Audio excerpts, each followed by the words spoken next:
Hello, my loves, my tiny little friends. It is time again for another picture book break. This is a book that I also remember from my childhood, and it is a really fun one called The Tub People. There they are with the little puppy. All right, The Tub People by Pam Conrad.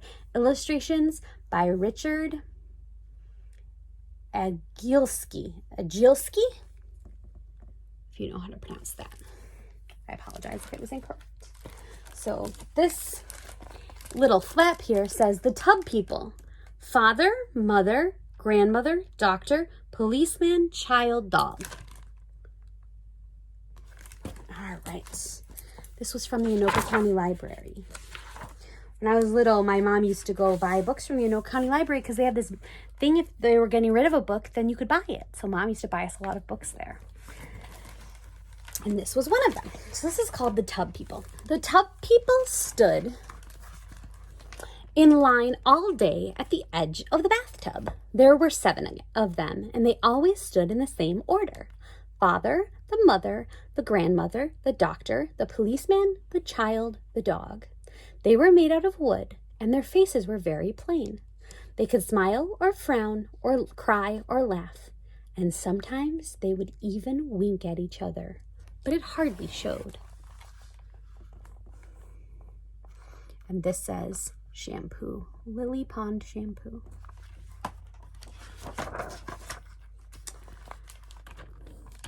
The father of the Tub People liked to play sea captain.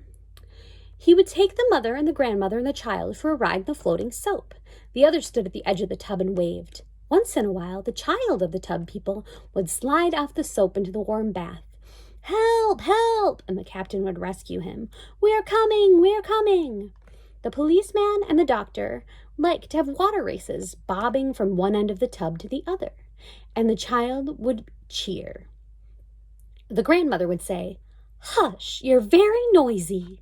When bath time was over, the Tub People always lined up along the edge of the bathtub: the father, the mother, the grandmother, the doctor, the policeman, the child, and the dog.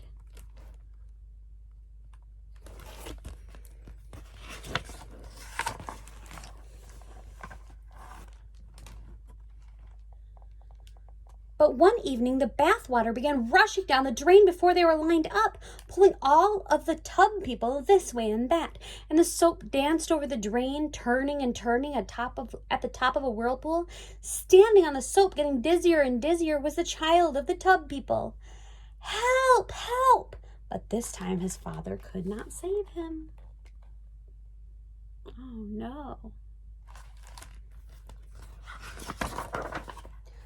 And the tub child disappeared down the drain without a sound. Oh no. He got sucked into that part when you let the bathwater out and it goes. The child got sucked in there. The tub mother pressed her face to the grating. She looked and looked for her tub child, but she could not see him.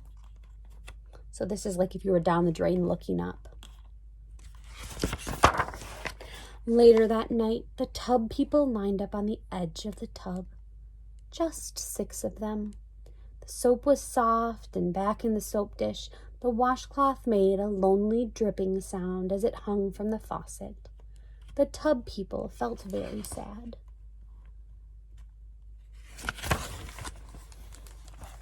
The next night, the Tub People climbed onto the washcloth raft. They called and called for their tub child.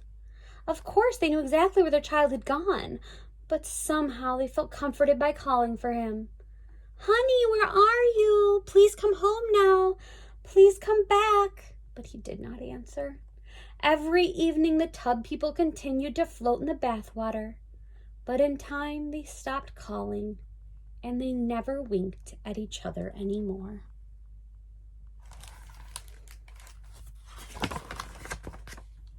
Then, an unusual thing happened.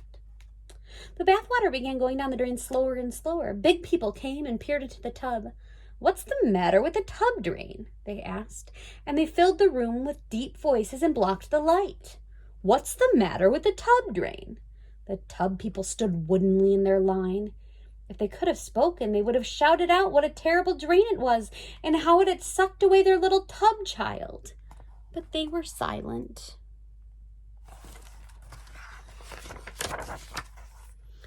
That afternoon, a big man came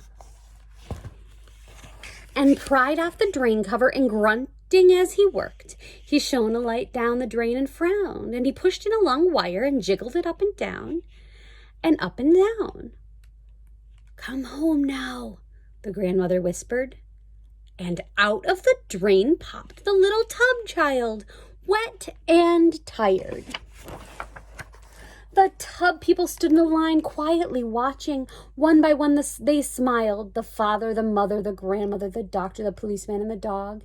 And the tub mother had soapy tears running down her wooden cheeks.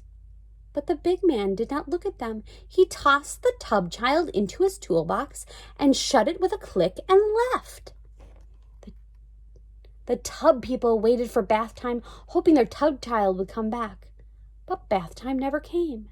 It grew later and later, and still they waited, worrying all the while.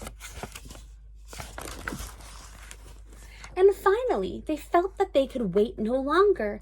They were lifted up and carefully carried into a new room and gently placed on a large, soft bed. It seemed just like the water for them, except it was dry and very firm. And there were 7 of them. Once again, the tub dog knocked his little wooden head against the tub child's head, and very quietly they all laughed.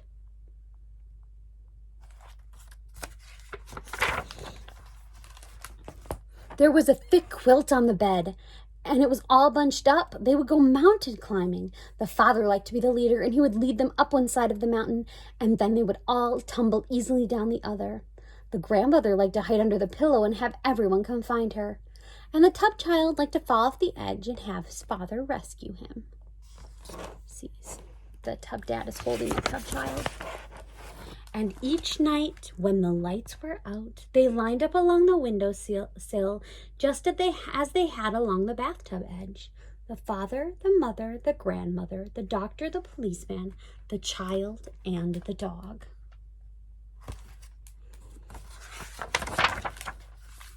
But each morning the sun would come shining in on them, and something would be different. The tub child would be standing between the mother and the tub father, and their sides barely touching.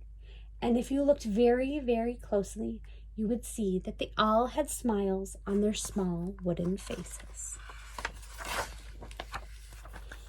The end. And that's the book called The Tub People. That's kind of cute, right? All right, I love you, my little mochi moos. I'll see you later.